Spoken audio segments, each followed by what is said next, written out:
اور ہم نے انسان کو اس کے ماں باپ کے ساتھ نیک سلوک کرنے کا حکم دیا ہے۔ اے مخاطب، اگر تیرے ماں باپ تجھے مجبور کریں کہ تو میرے ساتھ کسی کو شریک بنائے جس کی حقیقت کی تجھے واقفیت نہیں، تو ان کا کہا نہ مانیو۔ تم سب کو میری طرف لوٹ کر آنا ہے، پھر جو کچھ تم کرتے تھے میں تم کو جتا دوں گا۔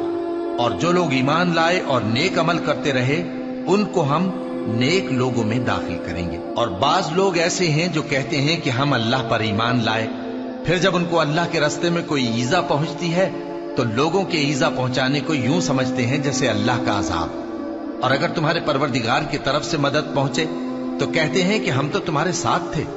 کیا جو اہل عالم کے سینوں میں ہے اللہ اس سے واقف نہیں؟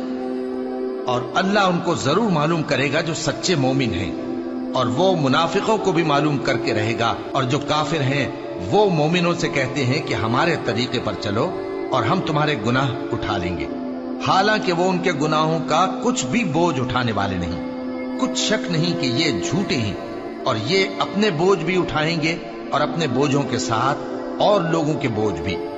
اور جو جھوٹ یہ لوگ گھڑتے رہے قیامت کے دن ان کی ان سے ضرور پرسش ہوگی۔